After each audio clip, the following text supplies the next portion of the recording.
అందరికీ నమస్తే అండి. మనం ఇప్పుడు శ్రీ వెంకటేశ్వర స్వామి జీవిత చరిత్ర మహత్యమును గురించి తెలుసుకుందాము. శ్రీ వెంకటేశాయ నమః. సూతుల వారు సౌనకాది మునులకు శ్రీ వెంకటేశ్వర స్వామి జీవిత చరిత్ర మరియు మహత్యమును వివరించారులాగా. భారతదేశంలో నైమికారణ్యము చాలా పవిత్రమైనది. సౌనకాది ముని పుంగవులందరూ ఆ అరణ్యంనే నివసించు తపస్సు చేసుకుంటుండేటి వారు. వ్యాస మహర్షి రచించిన 18 పురాణాలు సూత మహర్షి చెప్పగా సౌనకాది మునీశ్వరులు విన్నారు. ఆ పురాణములు వినే సమయంలో సౌనకాది మునీశ్వరులు సూత మహర్షిని శ్రీ వెంకటేశ్వర స్వామి జీవిత చరిత్ర మరియు అతని మహత్యములు గురించి చెప్పమని ప్రార్థించారు. సూతులు వారు సంతసించి వారిని చూచి ఇలా అన్నారు: మునీశ్వరులారా, ఈ భూమండలముపై నివసించు మానవ కోటిని ఉద్ధరించుటకు శ్రీ మహావిష్ణువు శ్రీ వెంకటాచలం మీద వెలిసి ఉన్నాడు. ఆ వెంకటేశ్వరుడు కలియుగ ప్రత్యక్ష దైవము. భక్తుల కష్ట సమయములందు ఆదుకుంటూ సర్వకాల సర్వావస్థలందు కాపాడుచున్నాడు. మీరు కోరిన ఈ దివ్యమైన చరిత్ర అతి పవిత్రమైనది. ఈ కథను పఠించిన వారికి, విన్న వారికి, ఈ క్షేత్రమును దర్శించిన వారికి అతి సులభంగా జన్మరాహిత్యం లభించును. భక్తులైన మీరందరూ భక్తి శ్రద్ధలతో వినవలసిందిగా చెప్పి సూత మహర్షి తన మనంబును గురువైన వేదవ్యాసును ధ్యానించగా వెంటనే కథా సంగ్రహం అంతా కన్నులకు కట్టినట్లుగా కనిపించసాగెను. సూతముని సౌనకాది మొదలగు ముని పుంగవులతో ఇలా ఆరంభించెను. నారద మహర్షి సత్యలోకమునున్న బ్రహ్మను దర్శించుట. నారద ముని బ్రహ్మదేవుని పుత్రుడు, గొప్ప దైవభక్తుడు. హరినామస్మరణ చేస్తూ 14 లోకాలు ఆటంకమనది లేక సంచరించుచుండెను. భక్తులను, పతివ్రతలను రక్షించుటకు, దుష్టులను శిక్షించే విషయంలో దేవతలకు తోడుగా ఉండి కలహములు కల్పించి ఆనందించే స్వభావం కలవాడు. ఒకానొకప్పుడు నారద మహర్షి తన తండ్రి అయిన బ్రహ్మదేవుని దర్శించుటకు సత్యలోకమునకు వెళ్ళెను. బ్రహ్మదేవుని చూచి నారదుడు తండ్రి శ్రీహరి కృష్ణావతారం ముగించిన తరువాత భూలోకమున అవతరించలేదు.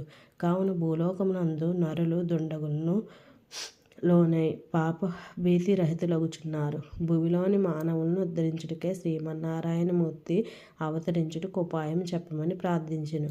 బ్రహ్మదేవుడు నారదుడిని ఉద్దేశించి గ్రహించి, నాయనా, నీవు త్రిలోక సంచారివి. నీకు తెలియని తంత్రములు లేవు.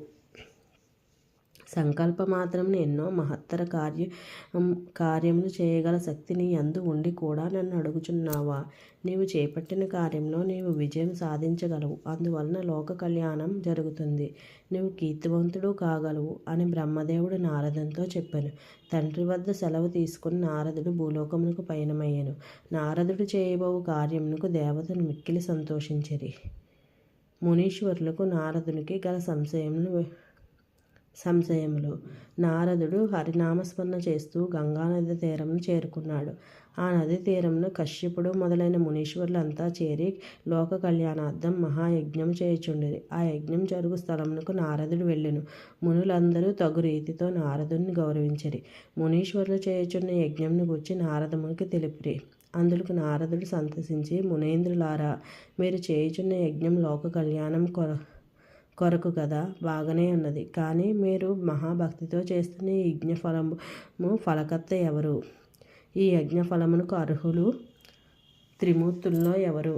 మహర్షులారా, నాకు కలిగిన ఈ ధర్మ సందేహమును మీరు తీర్చి పుణ్యము కట్టుకోవలసిందిగా అని కోరెను. నారదముని ప్రశ్నలకు మునులంతా తెల్లబోయారు. త్రిమూర్తుల్లో ఎవరి పేరు చెప్పుటకు సాహసించలేకపోయిరి. మునుల నుంచి సమాధానం రానందులకు నారదుడు తనలో తానే నవ్వుకొని, మునీంద్రులారా, అర్థము తెలియక చేసే ఈ యజ్ఞమంతయు వ్యర్థమే కదా. బ్రహ్మ విష్ణు మహేశ్వరులు ముగ్గురిలో సత్వగుణము కలిగి మోక్షమిచ్చే దేవునికి యజ్ఞఫలం సమర్పించండి అని చెప్పెను. మునులు తమలో తాము ఆలోచింపసాగిరి. నారదుని సంశయములకు సమాధానములు వారికి తోచిన విధంగా చెప్పిరి. బ్రహ్మదేవుని పక్షము కొందరు, శివుని పక్షము కొందరు, ఇంకా కొందరు శ్రీహరి పక్షము నిలిచిరి. శివుడే గొప్ప దైవమని శైవ మతస్థులు చేతులెత్తిరి. నారాయణుడే యజ్ఞఫలమునకు అర్హుడని వైష్ణవ భక్తులు, సృష్టికర్త అయిన బ్రహ్మదేవుడే గొప్పయని బ్రహ్మపక్షమున వారు తెలియజేసిరి. ఈ విధముగా మునీశ్వరులు వారి వారి ఇష్టదైవాలను గూర్చి గొప్పలు చెప్పుకొనసాగిరి. అన్యపక్షం వారి దైవంను హాస్యం చేస్తూ తర్జన భర్జన తిరస్కారములు చేసుకొనసాగిరి. యజ్ఞశాల అంతయు అల్లకల్లోలమైంది. మంత్రాలు చదవడం మాని వాదములకు దిగిరి. యజ్ఞము చేయుటకు మాని మునులు కలహించి కొనసాగిరి.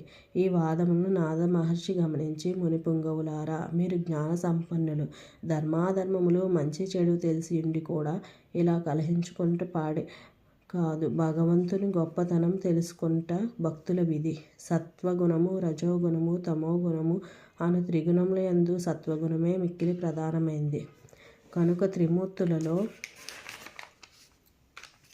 శాంతమూర్తిని కనుగొనవలెనని త్రిమూర్తులను పరీక్షించుట నిప్పుతో చెలగాటమాడినట్లు గనుక మీలో భృగు మహర్షి గొప్ప తపస్సు చేసి అనేక మహిమలను సంపాదించుకున్నాడు.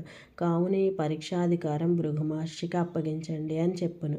నారదుని మాటలు విని సభ వారందరూ కరతాళ ధ్వనులు చేసిరి. భృగు మహర్షి కూడా వారి సమ్మతిని త్రోసిపుచ్చలేక సరేనని సమ్మతించెను. భృగు మహర్షి గర్వము ఈ దెబ్బతో నారదుడు తన మనస్సును తలుచుకొని మునుల వద్ద సెలవు తీసుకుని వెళ్ళిపోయాను. భృగు మహర్షి మునుల వద్ద సెలవు తీసుకుని త్రిమూర్తులను పరీక్షించుటకు బయలుదేరి వెళ్ళినను.